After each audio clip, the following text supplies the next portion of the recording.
I don't even know what to say, man. We got that green goth era back, we got some sick power pole action, so let's dig in. Up first, it's just some CG background animation with some 2D stuff added in.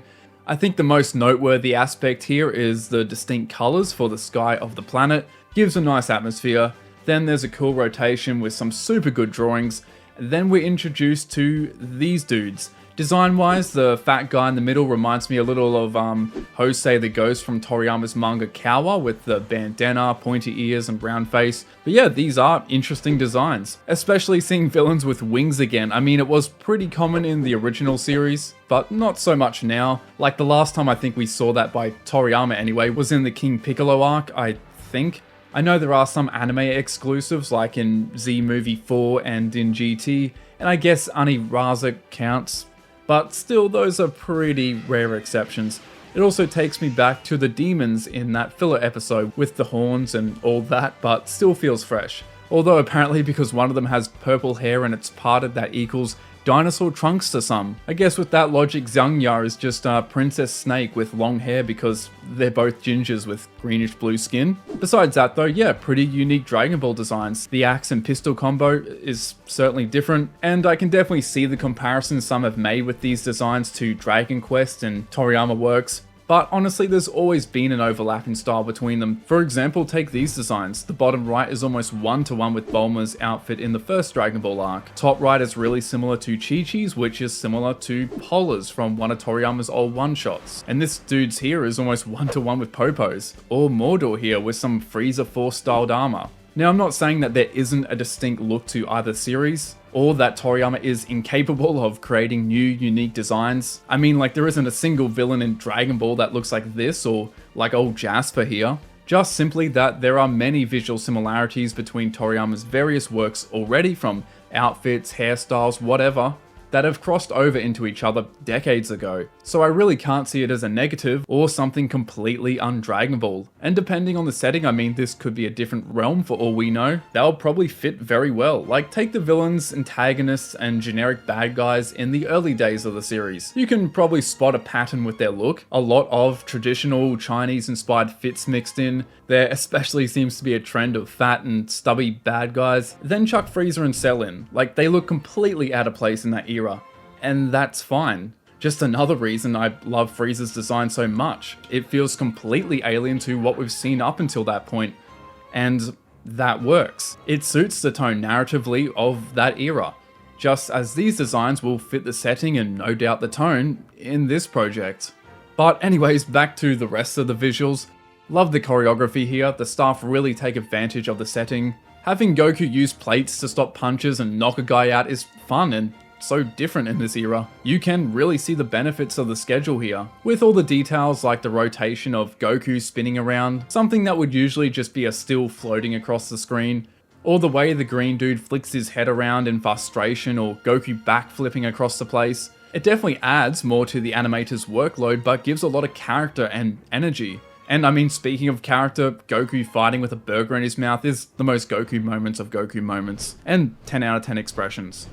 Anyways, more food Sakuga for whatever reason, but hey, cool storyboarding, so thumbs up. Then we come to the most notable action in this trailer, and gotta say, it's so good to see some good old pole action. I was saying it in the GT video that you just don't really see any weapon-centered combat from like Z onwards. Like, there is a bit in the early Z movies, but that definitely isn't the norm. There's like one episode in GT and one movie with Path to Power, and then there's like a slight return in the Future Trunks arc, but that's sort of it.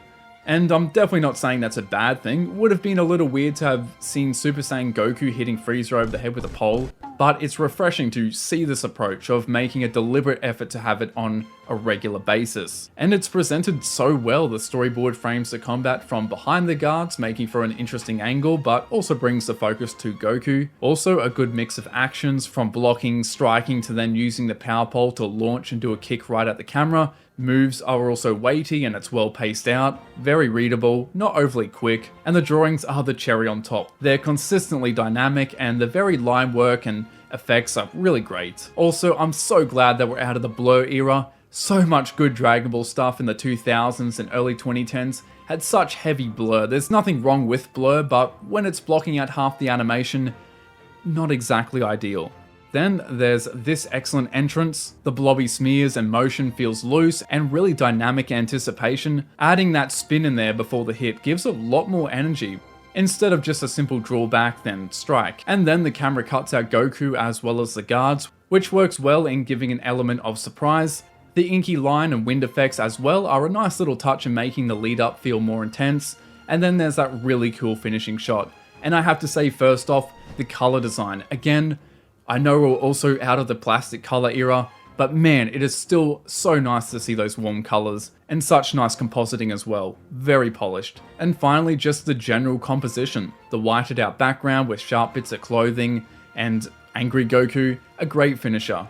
And then there's a few cuts of some random monster about to chomp down on Orange Boy, but nothing really to analyze there. But yeah, so great to see more grounded combat. I love seeing energy beams and power-ups. I mean, they've been there right from the start.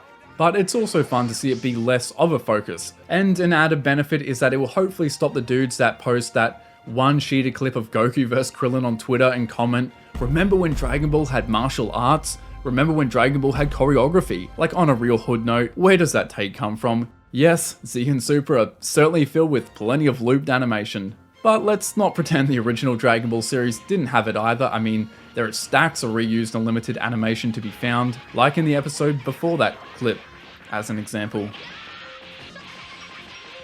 And it's understandable, it's TV anime, it's on a tight schedule. At the same time, you can also still find well choreographed action in both Z and Super, in the TV series and movies, like Yamamura's part in the Goku vs Vegeta fight storyboarded by Yamauchi.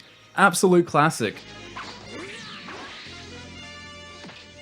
And then you got the same combo again of Yamauchi and Yamamura with the Janemba vs Goku fight. Even Yamamura's work in Resurrection F, ignoring the flat perspective he chooses to frame everything in, had some solid hand-to-hand fight choreography. Hayashi's part was especially good. Or Yamauchi boarding some more amazing combat in the Kid Buu vs Goku fight.